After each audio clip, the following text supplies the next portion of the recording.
রাষ্ট্র কি তাহলে বা সরকার কি তাহলে নারীর নিরাপত্তা দিতে অক্ষম? আপনাকে ধন্যবাদ। একই সঙ্গে সমালোচক যারা আছেন তাদেরকে শুভেচ্ছা, যারা দেখছেন তাদেরকেও শুভেচ্ছা। ঢাকা বিশ্ববিদ্যালয়ে যে ঘটনাটি আপনি বলছেন সেটার ক্ষেত্রে যে প্রথম কথা হচ্ছে আইনের একটা নির্দিষ্ট গতিপথ আছে, আইন সেটার মধ্য দিয়েই চলে। ঢাকা বিশ্ববিদ্যালয়ে গত রাতে যে ঘটনা ঘটল, তারপরে যে অভিযুক্ত ব্যক্তি তিনি পুলিশের হাতে আটক হলেন, পুলিশ নিয়ম মেনেই আইন অনুযায়ী তাকে আদালতে সোপর্দ করেছেন, সেখানে তিনি জামিন পেয়েছেন। আর আপনি যে কথাটি বলছেন যে যিনি ভিকটিম তিনি নানান জায়গা থেকে হত্যা, ধর্ষণ সহ নানান ধরনের হুমকি পাচ্ছেন, এটা অত্যন্ত দুঃখজনক জিনিস, কোনো সন্দেহ নেই। এবং সরকারের কাছ থেকে নিরাপত্তা না পাওয়ার কোনো বিষয় নেই। ওই নারী বা শুধু নারী নয়, সমাজের যে কোনো অবস্থান থেকেই যে কোনো ব্যক্তি যদি তার নিরাপত্তা নিয়ে কোনোভাবে শঙ্কিত হন, সরকার অবশ্যই সেই নিরাপত্তা দিতে প্রস্তুত। এক্ষেত্রে এই নারীও নিরাপত্তা থেকে বঞ্চিত হবেন না। আরেকটা বিষয় আপনাকে এখানে আমি বলে রাখি, সেটা হচ্ছে ঢাকা বিশ্ববিদ্যালয় এলাকায় যে একজন নারীকে কটূক্তি করার প্রেক্ষিতে থানায় যে ঘটনা ঘটল, সেটার সঙ্গে ইতিমধ্যে সরকারের বিভিন্ন সংস্থা নানান ধরনের অ্যানালাইসিস করেছে। একটা বিষয়ে আপনাদেরকে এই অনুষ্ঠানেই এটা প্রথম বলছি আমরা, সেটা হচ্ছে যে এই ধরনের সংঘবদ্ধ অপরাধের যেই ঘটনাগুলি বিভিন্ন জায়গায় ঘটেছে সাম্প্রতিক সময়ে, এর অন্তত 3টি ঘটনা অ্যানালাইসিস করে দেখা গেছে যে 3টি জায়গাতেই কয়েকজন ব্যক্তি আছেন, তাদের উপস্থিতি দেখা যাচ্ছে। তার মানে এটা বোঝা যাচ্ছে এক ধরনের পরিকল্পিত ঘটনা ঘটানো হচ্ছে। এর পেছনে যারা আছেন তাদেরকে আইনের আওতায় নিয়ে আসার জন্য আইন শৃঙ্খলা বাহিনী খুবই সিরিয়াসলি কাজ করছে। আশা করা যায় খুব দ্রুতই এটার একটা ফলাফল মানুষ দেখতে পাবে।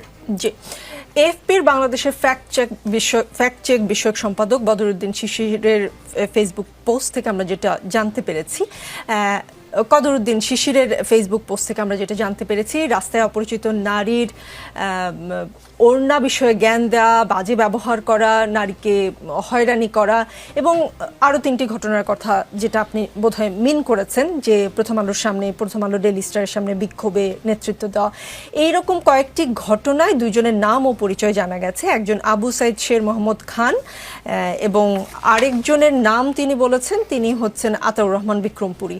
এই 2 জনকে 3টি ঘটনাতেই কমন পাওয়া গেছে।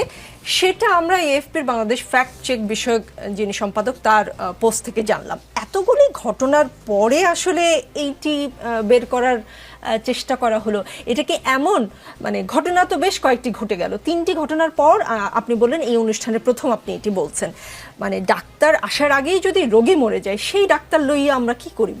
দেখুন, এখানে একটা বিষয় কি, প্রথম কথা হচ্ছে যেই ধরনের ঘটনার কথা বলছেন, ডাক্তার আসার আগেই রোগী মারা যাওয়া মানে ওই রোগী অসুস্থ আছে, এটা আপনি জানেন।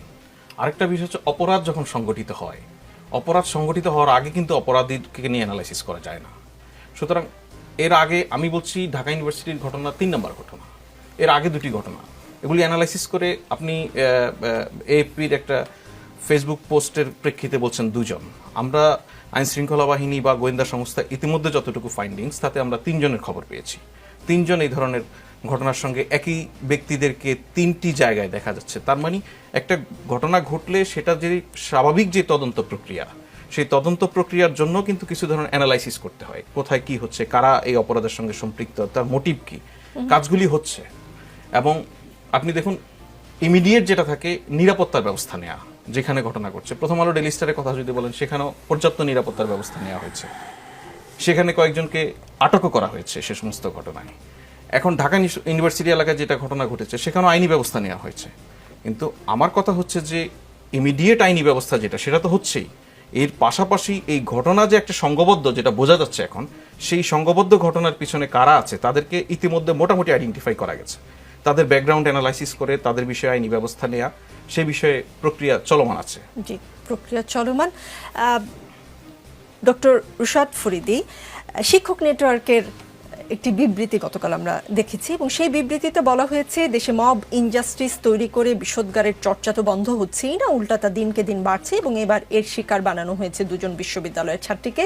খোদ সরকারের স্বরাষ্ট্র উপদেষ্টা ধর্ম টেনেও আইনের ভুল ব্যাখ্যা দিয়ে মব তৈরিকারীদেরই প্রশ্রয় দিয়ে ঘটনার দায়ভার ছাত্রীদের উপর চাপিয়েছেন, যা অত্যন্ত নিন্দনীয়।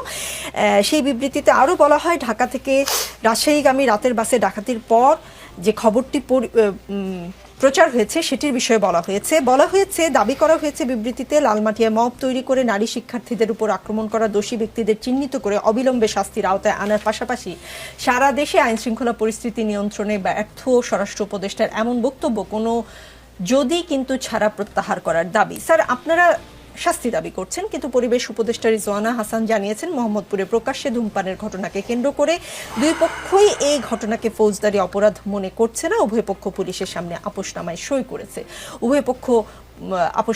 করেছে। সেটা কি কেমন করে দেখছেন? এবং এই যে আজকে জামিন পেয়ে গেল ঢাকা বিশ্ববিদ্যালয়ের নারী হেনস্থাকারী, সেই বিষয়টিকে আপনারা কেমন করে দেখছেন? কিন্তু স্যার, আপনারা তো শাস্তি চেয়েছেন, শাস্তি কি নিশ্চিত হলো? শাস্তি নিশ্চিত হলো কিনা সেটা তো কোনোভাবে বোঝা যাচ্ছে না। তো আজকের ঘটনাটাতে যেটা আমি বলতে চাই সেটা হলো যে এই জায়গাতে আইনের যে প্রক্রিয়া, স্বাভাবিক প্রক্রিয়া যেভাবে ঘটার কথা সেটা কোনোভাবেই ঘটছে না, এবং সেটা নতুন কোনো ঘটনা না। এই অন্তর্বর্তীকালীন সরকারকে আমরা অনেকখানি বেনিফিট অফ ডাউট অনেক দিন ধরে দিয়ে আসছিলাম, কারণ তারা একটা খুব দুর্বল সিকিউরিটি অ্যাপারেটাস পেয়েছে। তো সেই জন্য যে সে খুব শক্তিশালী ভূমিকা শুরুতে নিতে পারবে এটা আমরা আশা করিনি, কারণ পুলিশ গণশত্রু হয়ে গিয়েছিল। পুলিশের কোনো মোরাল স্ট্যান্স ছিল না যে তারা একটা অপরাধ দমন করতে যেয়ে কারো সামনে চোখে চোখ রেখে অপরাধটা দমন করবে, সেটা পুলিশের ছিল না।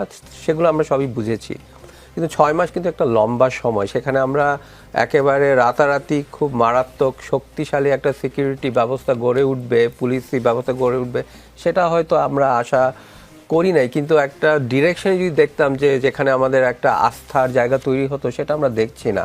আজকের ঘটনাতে যেটা আমি বলছিলাম সেটা হলো, শুধু মবকে দায়ী করলে তো হবে না। জিনিসটা হচ্ছে যে, বিষয়টা হচ্ছে যে আমি মনে করি, আমি ঢাকা বিশ্ববিদ্যালয়ের হয়ে বলছি, ঢাকা বিশ্ববিদ্যালয়ের প্রশাসন যেভাবে জিনিসটি হ্যান্ডেল করেছে সেটাও একদম একেবারে ঠিক হয়নি।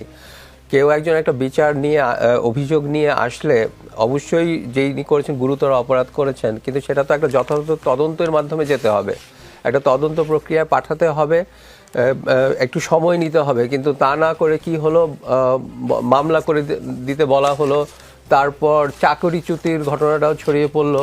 এতে কি হলো, এতে মবকে উস্কে দেওয়ার অনেকগুলো অজুহাত তৈরি হয়ে গেল।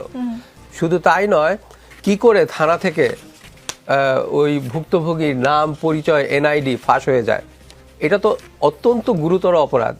চাকরি যদি কারো যাওয়া উচিত, তাহলে তো ওই পুলিশের থানায় দায়িত্বরত কর্মকর্তাদের চাকরি দেওয়া উচিত, যে কি করে এত সেন্সিটিভ একটা ভুক্তভোগীর ইনফরমেশন সোশ্যাল মিডিয়াতে ছড়িয়ে যায়, এবং সেটার উপর বেস করে তাকে থ্রেট, ধর্ষণ, হত্যার হুমকিগুলো দেওয়া হয়, এবং যার ফলে সে ভীত হয়ে মামলাটা অবশেষে প্রত্যাহার করে নেয়। এবং আমরা দেখলাম যাকে জামিন দেওয়া হলো, সে বীরের বেশে ফুল নিয়ে তাকে বরণ করা হলো। এটা কি বার্তা দিচ্ছে তাহলে?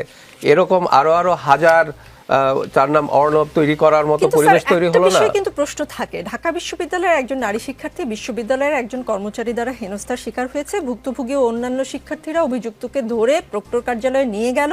সেখানে অভিযুক্ত স্বীকারোক্তিমূলক জবানবন্দিও দিল, প্রক্টর অফিস তাকে পুলিশের সোপর্দ করেছে। কিন্তু ওই শিক্ষার্থীকে অনলাইনে বিভিন্ন রকম হুমকি থামকি দেওয়া হচ্ছে।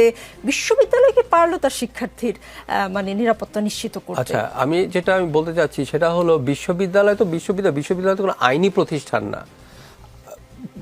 আইনি সুরক্ষা দেওয়ার দায়িত্ব পুরোপুরি হচ্ছে আইনি যে কাঠামোটা আছে সেটা আইনি কাঠামোর ব্যর্থতা। আর বিশ্ববিদ্যালয়ের ব্যর্থতাগুলো কোন জায়গায় হয়েছে সেটা তো আমি বললামই আর কি। কিন্তু আর যেটা ব্যাপার হচ্ছে যে, এই প্রক্রিয়াটাতে যেটা হলো, যেটা আমি বলতে চাচ্ছিলাম, যে একটা বার্তা গেল যে কোনো এই মেয়েদের পোশাক নিয়ে যে কোনো মন্তব্য করা যায়, মন্তব্য করলে তারপরে তাকে যদি শাস্তির আওতায় আনা হয়, যেখানে শাস্তিটা আমি মনে করছি একটু বাড়াবাড়ি হয়েছে, তারপরেও যে কোনো শাস্তি আওতায় গেলে তার পক্ষে অনেক লোক দাঁড়িয়ে যাবে, এবং সে আলটিমেটলি একটা বীর বেশে ফিরে আসবে। তাহলে এটা কি বার্তা দিল যে আরো অনেকে আপনারা একই কাজে ঝাঁপিয়ে পড়ুন।